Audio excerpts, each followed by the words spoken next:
Hello everyone, welcome back to again on your YouTube channel Science Simplified. तो जैसा कि आप सभी को पता है, कल हमने एक नया चैप्टर स्टार्ट किया था, हमारा मोशन वाला चैप्टर 9th साइंस का। ठीक है बच्चे, तो आज हम इसी चैप्टर को कंटिन्यू करते हैं। तो हमने कल की क्लास में ये मोशन का बेसिक है जो वो कर लिया था, और हमने यहाँ पर एक डेफिनेशन की थी, बेसिक सी डेफिनेशन थी जो आपकी डिस्टेंस एंड डिस्प्लेसमेंट की। उसके बाद ये हमारे पास कुछ क्वेश्चन आए थे, तो ये क्वेश्चन हम अलग से एक क्लास लेंगे, वहाँ पर कवर करेंगे।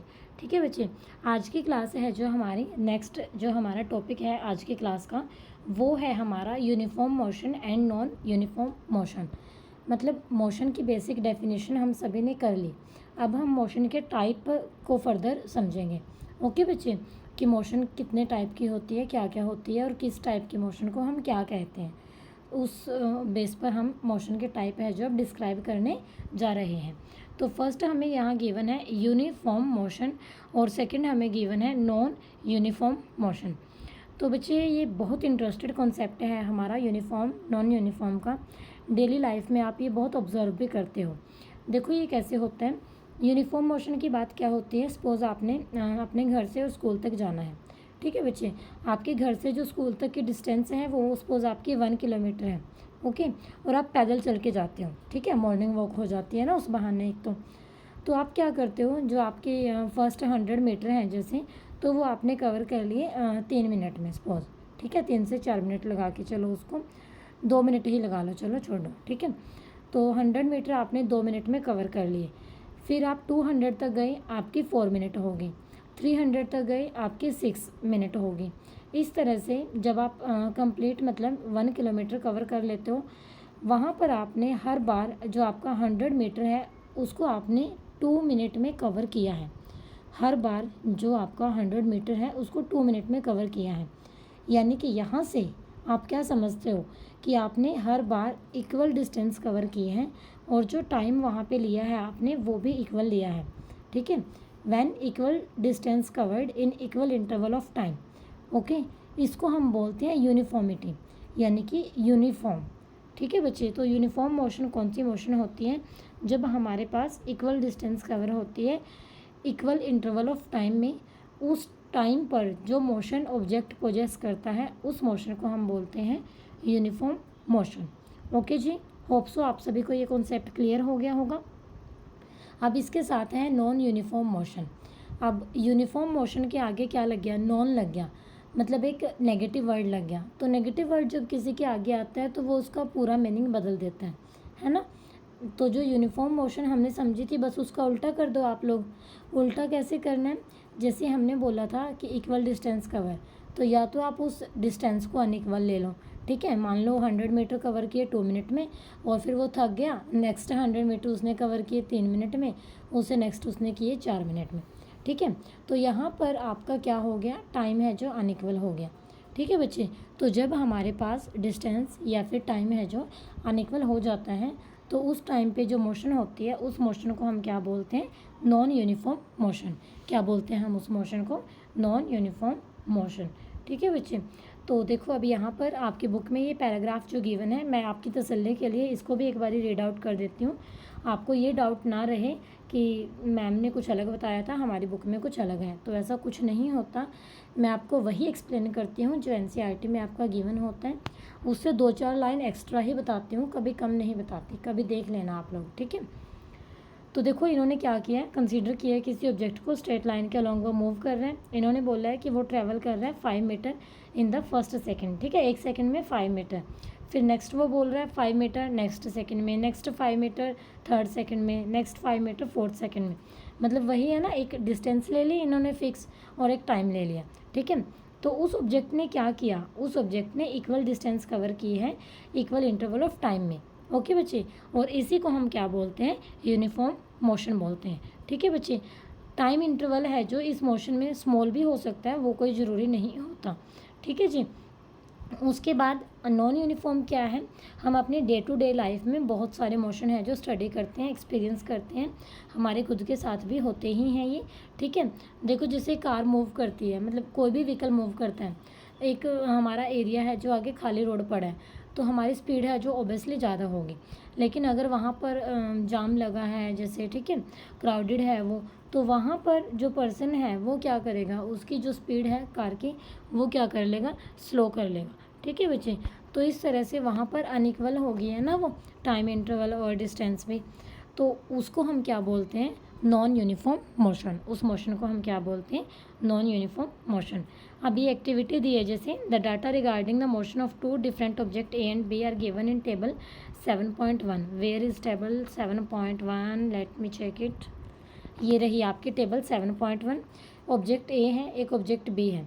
ऑब्जेक्ट ए ने ट्रेवल की है कुछ डिस्टेंस, मीटर में गिवन है, ऊपर देखो यूनिट मीटर में है ना। तो 9:30 AM पे वो चला है, तो उसने 10 मीटर कवर की, बी ने 12 की। फिर 9:45 पे यानी कि आगे 15 मिनट आगे हम चले गए हैं।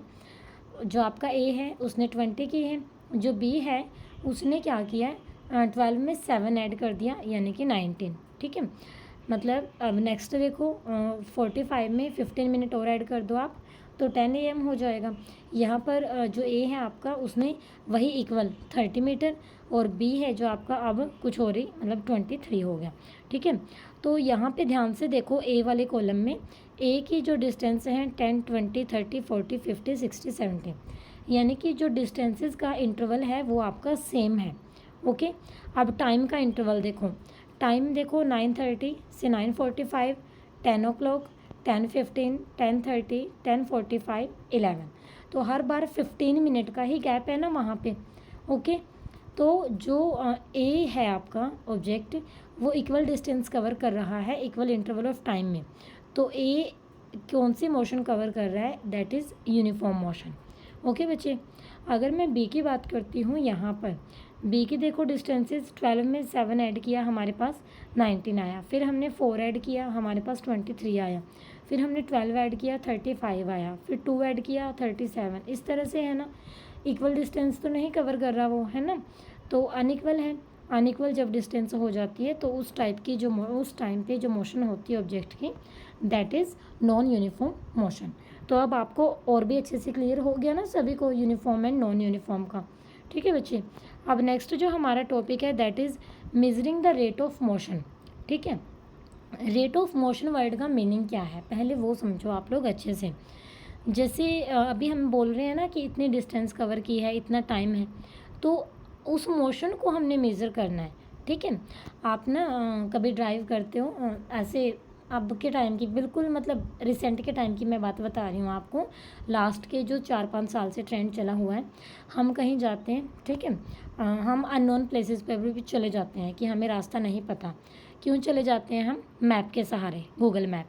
तो हमें पेरेंट्स ज़्यादातर ना बच्चों को ही बोलते हैं कि मैप लगा के बैठो। ठीक है, तो मैप लगा के फ़ोन आपके हाथ में है, आपने कभी उस मैप के नीचे ध्यान से देखा है, वहाँ पर आपकी स्पीड है जो साथ में दिखाता है, और स्पीड के बेसिस पर वो नीचे आपका टाइम दिखाता है कि आप लोग इतने बजे पहुँच जाओगे। स्पीड आपकी ज़्यादा होती है तो वो टाइम आपका 1-2 मिनट रिड्यूस भी हो जाता है। तो वो जो स्पीड वो दिखाता है, जैसे वो दिखा देता है 60 किलोमीटर पर आवर, है ना, इस तरीके से। तो वो जो स्पीड है, ठीक है, स्पीड को मेज़र करना, that is measurement of rate of motion. ठीक है बच्चे, तो समझ गए ना मोशन क्या होता है, स्पीड क्या होता है। अब आपको अच्छे से समझ आ गया होगा स्पीड क्या होता है, क्योंकि मैंने आपकी डेली लाइफ का एग्जांपल है जो आपके सामने पुट कर दिया। अब आप नेक्स्ट टाइम से हाथ में फ़ोन लेके गूगल मैप लगा के बैठो ना, तो वो चीज़ ध्यान देना कि जब स्पीड बढ़ती है तो नीचे आपका टाइम घटता है, स्पीड घटती है तो आपका टाइम वहाँ पर नीचे बढ़ता है, रीचिंग टाइम जो होता है। ठीक है बच्चे, तो देखो अब यहाँ पर हमारे पास क्या है, ये स्पीड लिमिट भी लगी होती हैं, बहुत ज़रूरी है ये फॉलो करना।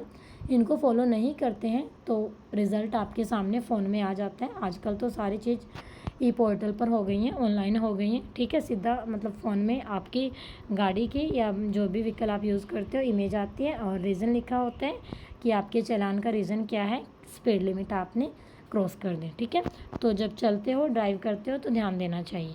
ओके, अब यहाँ पर देखो क्या है, अब ये बोल रहा है look at the situations given in table, ये इसके बाद यही है ना, हाँ यही है टेबल 7.2 देखो यहाँ पर ये सिचुएशंस दे रखी हैं। ये टीवी स्क्रीन देखो भाई, बॉलिंग स्पीड दे रखी है उसने किलोमीटर पर आवर में। देखो 140, 143, 135, ये कभी कम हो रही है कभी ज़्यादा हो रही है ना।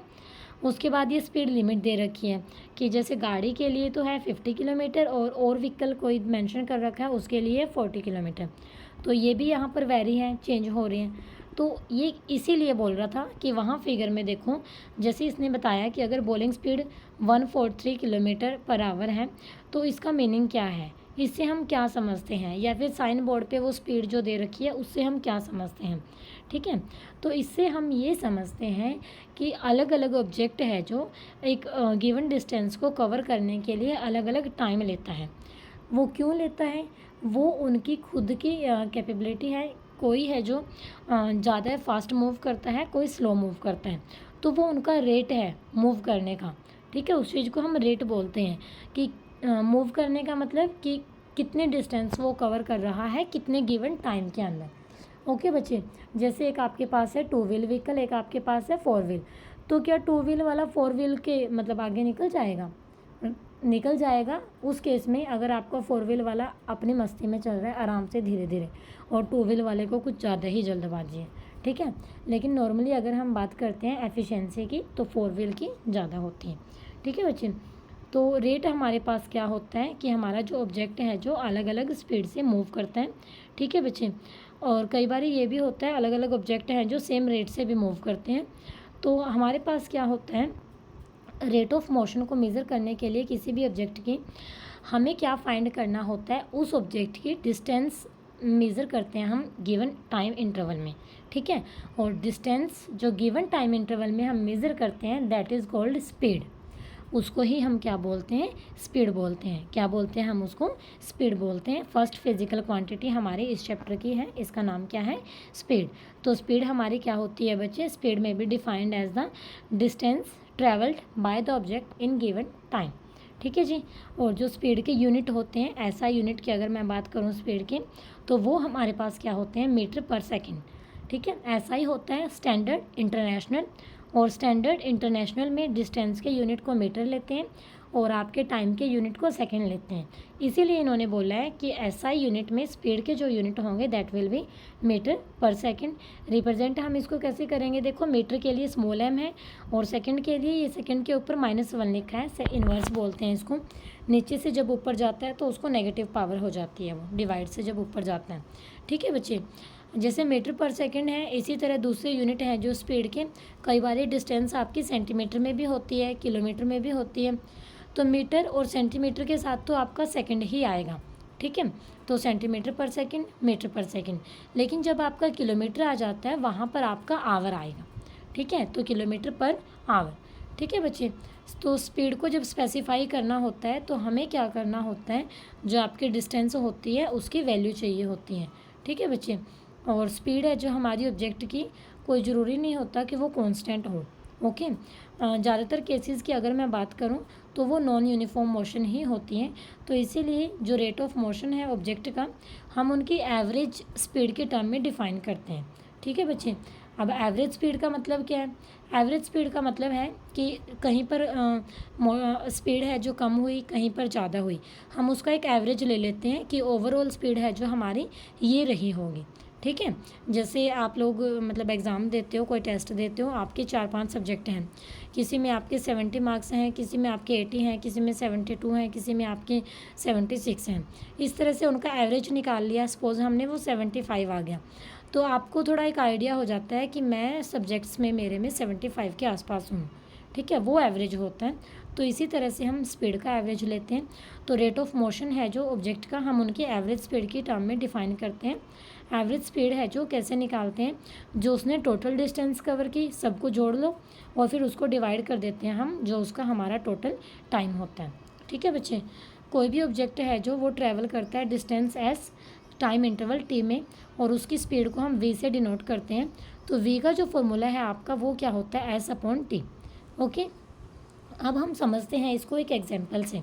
सपोज एक कार है, ट्रैवल कर रही है, उसने डिस्टेंस कवर करनी है 100 किलोमीटर की और 2 आवर में कवर करनी है, तो उसकी एवरेज स्पीड क्या होगी।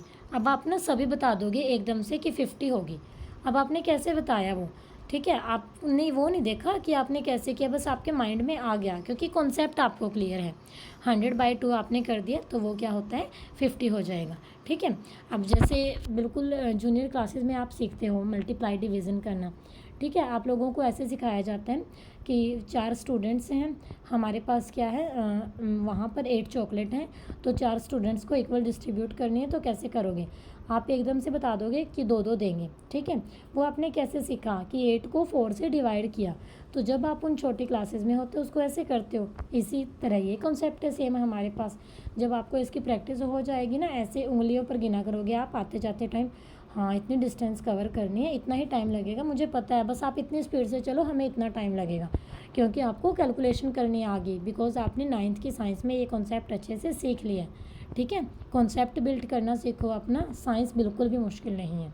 ओके बच्चे, उसके बाद है जो अब उसने बोला है, देखो car might not have travelled at 50 km/h all the time.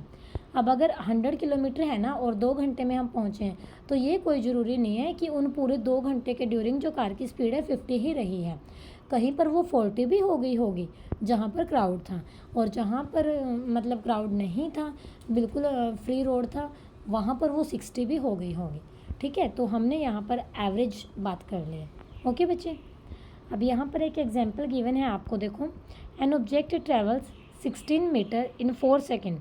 एक ऑब्जेक्ट है, देखो उसने क्या किया 16 मीटर ट्रैवलिंग की है 4 सेकेंड में, and then another 16 metre in 2 second. अब दूसरा ऑब्जेक्ट है, उसने 16 मीटर कवर की और कितने टाइम में की है 2 सेकेंड में। What is the average speed of the object. Object की हमने एवरेज स्पीड बतानी है। तो एवरेज स्पीड के लिए आपको क्या करना होता है, ऊपर आपने टोटल डिस्टेंस लेनी है, नीचे आपने टोटल टाइम लेना है। क्रैमिंग नहीं करनी बच्चे बिल्कुल भी, कॉन्सेप्ट आपके माइंड में है, बस उसको अप्लाई कर दो। ठीक है, तो डिस्टेंस देखो, फर्स्ट ऑब्जेक्ट की कितनी थी 16 मीटर, सेकंड की कितनी थी 16 मीटर, दोनों को ऐड कर दिया, दोनों टाइम को ऐड कर दो, टाइम 4 सेकंड, टाइम 2 सेकंड, तो 6 सेकंड हो गया ये। 32 को हमने 6 से यहाँ हम डिवाइड कर देंगे, हमारा जो आंसर है वो कितना होगा 5.33 मीटर पर सेकंड।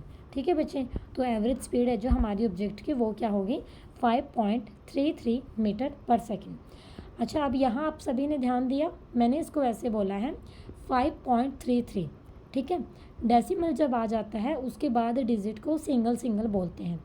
ओके बच्चे, बेसिक कॉन्सेप्ट है ये। ठीक है, अभी से इन चीज़ों की आदत डाल लो, बेसिक को अपने क्लियर करते चला करो। ऐसे नहीं बोलना आपने इसको 5.33, ठीक है, इसको आपने बोलना है 5.33। और मीटर पर सेकंड, क्योंकि आपकी डिस्टेंस है जो देखो ध्यान से मीटर में थी और टाइम है जो आपका सेकंड में था, तो इसीलिए मीटर पर सेकंड। ओके बच्चे, उसके बाद है हमारे पास स्पीड विद डायरेक्शन। अभी हमने जो स्पीड का पूरा कॉन्सेप्ट किया उसमें हमने डायरेक्शन की कहीं भी बात नहीं की। अब हम बात करेंगे डायरेक्शन के साथ अगर स्पीड आ जाती है तो वो स्पीड ही रहती है या उसको हम कुछ और बोलते हैं, और डायरेक्शन का क्या इफ़ेक्ट पड़ता है, क्या फॉर्मूला चेंज होता है। ठीक है, तो हमने ये सब अब यहाँ पर देखना है। हमारा जो टॉपिक है यहाँ पर स्पीड विद डायरेक्शन वाला, इसके बाद आपके क्वेश्चन आएंगे, तो चलो ये टॉपिक और कर लेते हैं हम।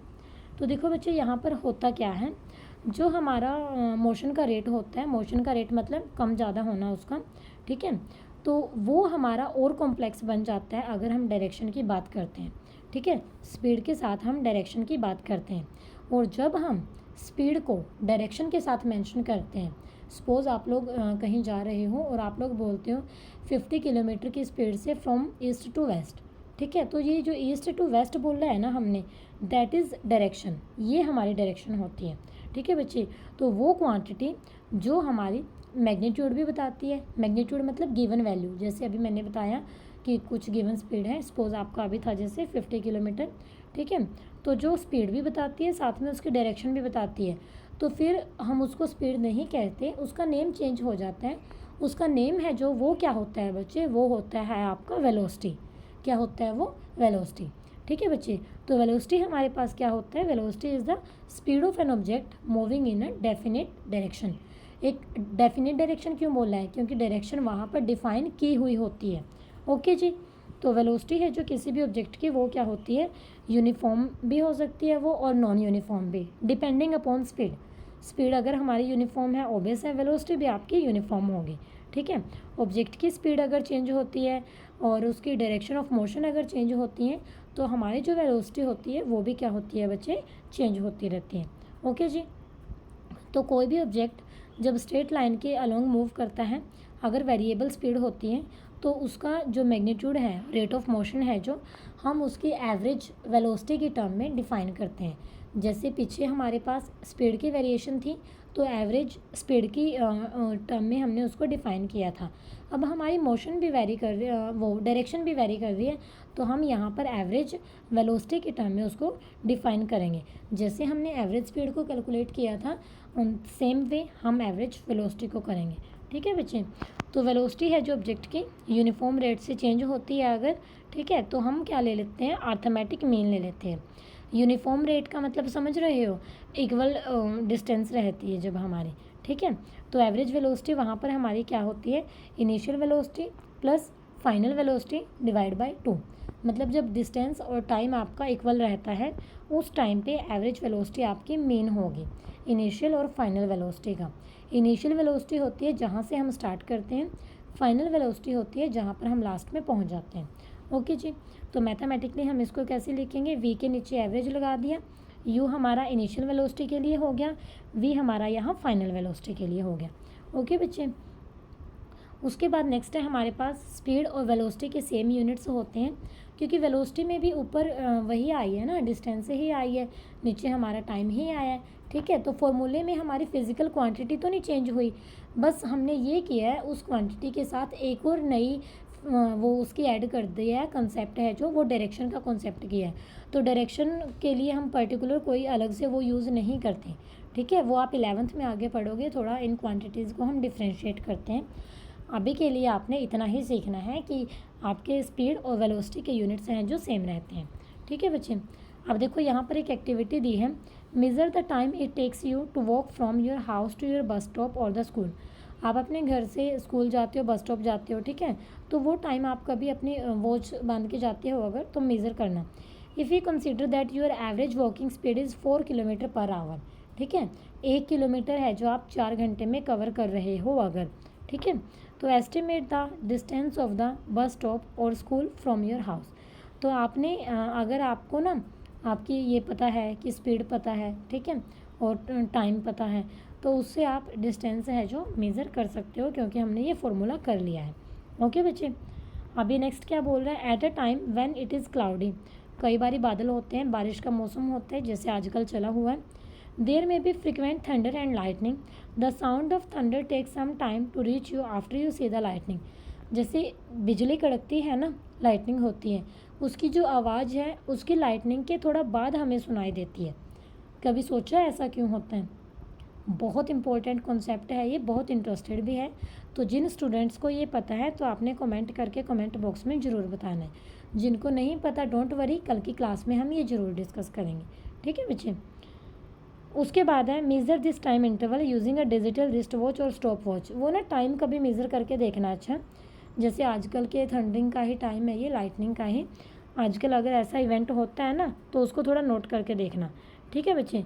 आपका नियरेस्ट पॉइंट ऑफ लाइटनिंग क्या होता है, स्पीड ऑफ साउंड हमें गिवन है, और टाइम अगर आपको पता चल गया आप डिस्टेंस मेज़र कर सकते हो वहाँ से। देखो है ना कितना इंटरेस्टेड। आप भी अब साइंटिस्ट की तरह अपने घर पे ही ऐसे ऐसे इन्वेंशंस लग जाओगे करने। अब देखो क्वेश्चन है बच्चे, मैं थोड़ा सा बेसिक बता देती हूँ क्वेश्चंस में। इन डिटेल हम इन क्वेश्चंस की एक अलग क्लास लेंगे, जैसा कि मैंने आपको पहले भी बताया था। तो distinguish between speed and velocity, velocity और स्पीड के बीच में डिस्टिंग्विश करना है। तो स्पीड क्या होती है हमारी एवरेज, जो स्पीड क्या होती है बच्चे हमारी, एवरेज नहीं बोलना, स्पीड होती है distance cover in given interval of time, ठीक है। और वेलोसिटी क्या होती है कि जब हम डायरेक्शन की भी बात करते हैं, ठीक है बच्चे। और कल की क्लास में हमने एक कॉन्सेप्ट किया था डिस्टेंस एंड डिस्प्लेसमेंट का। अब जो बच्चों ने कल की क्लास ध्यान से देखी है ना, आज वो वेलोसिटी को कल वाली क्लास के बेस पे डिफ़ाइन करना सीख गए होंगे, है ना। मुझे बताना कि वेलोसिटी को आपको आ गया था मेरे बताने से पहले डिफ़ाइन करना। तो कल की क्लास में हमने ये किया था डायरेक्शन के, जब हम क्या बात है इसकी, सॉरी, डिस्टेंस के जब हम डायरेक्शन की बात करते हैं तो उसको हम डिस्प्लेसमेंट बोलते हैं, ठीक है। आज यही तो किया है हमने। वेलोसिटी के केस में जो हमारी डिस्टेंस थी हमने उसकी डायरेक्शन की भी बात की है। तो वेलोसिटी को कैसे डिफाइन करोगे आप? Displacement covered by the object in given time interval. ठीक है बच्चे, बाकी पॉइंट्स आपको पता ही है, यूनिट्स वगैरह बता देना। और सेकेंड पॉइंट है कि under what condition is the magnitude of average velocity of an object equal to its average speed. तो एवरेज वेलोसिटी और एवरेज स्पीड बतानी है भाई आपने, कब इक्वल होती हैं, ऊपर अभी इतना लंबा चौड़ा एक्सप्लेन किया है। ठीक है, what does the odometer of an automobile measure. Odometer क्या मेज़र करता है, ये हमने कल की क्लास में किया था ओडोमीटर का कॉन्सेप्ट, वो जो डिस्टेंस को मेज़र करता होता है व्हीकल्स में। ठीक है, what does the path of an object look like when it is in uniform motion. अभी पढ़ा है ना हमने यूनिफॉर्म मोशन। यूनिफॉर्म मोशन में क्या बात की है हमने कि वो क्या करेगा, पाथ है जो उसका इक्वल पाथ रहेगा in given equal interval of time. ठीक है बच्चे, अभी यहाँ पर आपका एक क्वेश्चन और गिवन है, करवा दूँ क्या ये आपको? एक नहीं, ये तो आपके हाँ 2 क्वेश्चन गिवन है। चलो मैं करवा देती हूँ ना, क्योंकि ये इस कॉन्सेप्ट पे बेस है आपका, फिर कॉन्सेप्ट हो गया क्वेश्चन रह जाएगा। एक करवा देती हूँ, एक आपने खुद ट्राई करना है। ठीक है, मैं सेकंड वाला करवा देती हूँ, क्योंकि फिर आप बोलोगे फर्स्ट तो इजी था, मैम ने करवा दिया, सेकंड हमें दे दिया। मैं सेकंड करवा देती हूँ, फर्स्ट आप लोग कर लेना। ठीक है, तो सेकंड है बच्चे, यहाँ से देखो, ये यहाँ भी न्यूमेरिकल आया है। एक न्यूमेरिकल मैं आपको एक क्लास बोर्ड पे ले लूँगी। ठीक है, न्यूमेरिकल्स की अभी यहाँ पर देख लो, ऐसे तो यहाँ भी समझ आ जाएगा, चलो टाइम लगा तो बोर्ड पर भी क्लास ज़रूर ले लेंगे। Usha swims in a 90 metre long pool. ठीक है, एक ना 90 मीटर लंबा पूल है, स्विमिंग पूल है। She covers 180 metre in 1 minute. तो देखो 90 मीटर वो लंबा है, उसने 180 मीटर कवर कर लिया, यानी कि उसने 2 राउंड कर लिए ना इन 1 मिनट, 1 मिनट में किया है उसने, by swimming from one end to the other end back along the same straight path. समझ गए ना? ठीक है, पहले वो ए से बी पॉइंट पर गई, फिर बी से ए आई, क्योंकि उसकी तो लेंथ 90 ही है ना, उसने 180 कवर की, डबल कवर की, मतलब डबल पाथ। उसके बाद अब find the average speed and average velocity of Usha. Usha की एवरेज स्पीड और एवरेज वेलोसिटी आपने यहाँ पर फाइंड करनी है। तो सबसे पहले आप लोग निकाल लो total distance covered by Usha in 1 minute. ठीक है, तो टोटल डिस्टेंस क्या गिवन है हमें, 180 मीटर। और अब डिस्टेंस हम निकालेंगे स्पीड के लिए, फिर वेलोसिटी अगर निकालनी है तो हम निकालेंगे डिस्प्लेसमेंट। और डिस्प्लेसमेंट का कॉन्सेप्ट कल की क्लास में मैंने पूरा जोर लगा के आपके दिमाग में घुसाया था कि अगर हमारे पास इनिशियल और फाइनल पॉइंट सेम होता है तो डिस्प्लेसमेंट 0 होती है। उषा ने जहाँ से चलना शुरू किया था वो वापस वहीं पर आ गई है, तो डिस्प्लेसमेंट है जो उषा की वो 0 है। समझ आ गया होगा ना सभी को? जिनको नहीं समझ आया भाई कल की क्लास ज़रूर देख लेना आप लोग। ठीक है, अब एवरेज स्पीड क्या होगी, total distance by total time. Distance हमारी 180 मीटर है, टाइम हमारा 1 मिनट है। अभी मैंने ऊपर आपको यूनिट्स बताए थे, तो वहाँ पर आपको बताया था कि सेकंड होते हैं, तो 1 मिनट में कितने सेकंड हैं, 60। तो मिनट की जगह यहाँ पर 60 लिख दो। ठीक है, तो 180 को 60 से डिवाइड करोगे तो 3 आ जाएगा ना, 3 मीटर पर सेकेंड। इसको ऐसे ही नहीं छोड़ना कि 3 लिख के छोड़ दिया, 3 मीटर पर सेकेंड। एग्ज़ाम में ऐसे ही आप लोग अपने मार्क्स कटवाते हो जल्दबाजी में बस। ठीक है, ध्यान दिया करो कि फिज़िक्स का कोई क्वेश्चन हो यूनिट लिखने बहुत ज़रूरी है। अब एवरेज वेलोसिटी की बात करेंगे। एवरेज वेलोसिटी क्या होगी, displacement divide by time taken. Displacement is 0, time is 60 second. 0 को आप 60 से डिवाइड करोगे तो क्या आ जाएगा, यहाँ पर 0 ही आएगा। तो एवरेज स्पीड है जो उषा की वो क्या होगी, 3 मीटर पर सेकेंड, और जो एवरेज वेलोसिटी है वो क्या होगी, 0 मीटर पर सेकेंड। ठीक है जी, समझ आ गया होगा ना ये क्वेश्चन सभी को? अब वो मैंने आपको करना दे दिया है, वो क्वेश्चन आप लोग ज़रूर कर लेना। आज की क्लास में हमने uniform motion, non uniform motion, speed and velocity, ये जो कॉन्सेप्ट है हमारा अच्छे से कवर कर लिया है। और मैं उम्मीद करती हूँ कि आप सबको ये कॉन्सेप्ट है जो अच्छे से क्लियर भी हो गया होगा। और आपसे एक रिक्वेस्ट भी करती हूँ, अगर आपको मेरा कराया हुआ समझ आता है तो कमेंट बॉक्स में बता दिया करो कि मैम आपका करवाया हुआ सब हमें समझ आता है, ताकि कल को चैनल पर कोई नया बच्चा आए। नए बच्चे मुझे पता आते ही कमेंट पढ़ते हैं। ठीक है, ये देखने के लिए कि देखा कि पिछले जो स्टूडेंट्स हैं उनको कैसा लगा है, किसी ने नेगेटिव लिखा है या पॉजिटिव लिखा है। तो बच्चे अगर आपको नेगेटिव लगता है आप नेगेटिव कमेंट लिखो, अगर आपको पॉजिटिव लगता है तो पॉजिटिव लिखो। मैं किसी को ये फोर्स नहीं करूँगी कि अगर आपको क्लास पसंद नहीं आई तो आप वहाँ पे ये लिखो कि क्लास इज़ वेरी इंटरेस्टेड। ठीक है, क्योंकि देखो मुझे अपनी कमी पता होगी तो मैं तभी उसको इम्प्रूव करूँगी। ओके जी, अगर आपको कहीं कमी लगती है तो वो कमी भी आप लोग ज़रूर लिखो। ठीक है बच्चे, आप लोग ही हो अब तो मेरी स्ट्रेंथ मेरे चैनल के साथ जो आप लोग जुड़े हुए हो। ठीक है बच्चे, अगर आप लोग चैनल पर पहली बार आए हो तो मैं आपको थोड़ा बता देती हूँ कि यहाँ पर हमने 9th साइंस के 3-4 चैप्टर ऑलरेडी पहले भी कर लिए हैं। अगर आपने वो चैप्टर अभी तक नहीं देखे तो आप के लिए बिल्कुल टेंशन लेने वाली कोई ज़रूरत नहीं है, क्योंकि मैंने प्लेलिस्ट बना रखी है। प्लेलिस्ट में बिल्कुल पार्ट वाइज है जो क्लासेस को अरेंज कर रखा है, तो आप लोग वो प्लेलिस्ट विज़िट करके उन चैप्टर्स को भी ज़रूर देखें। ठीक है बच्चे, केमिस्ट्री के चैप्टर हैं, जैसे आपके वहाँ पर बायो का चैप्टर बहुत टाइम लेके करवाया था मैंने, ठीक है, ताकि आपको बिल्कुल थोड़ा थोड़ा करवाया है मैंने बायो का चैप्टर, क्योंकि बायो में बच्चों को थोड़ा लगता है कि बोरिंग है, थोड़ा थोड़ा करते हैं तो वो इंटरेस्टेड लगने लग जाती है। ठीक है बच्चे, तो चैनल को सब्सक्राइब जरूर कर लेना, वीडियो को लाइक करना और कमेंट करना मत भूलना। ओके जी, thank you very much. Stay connected with Science simplified.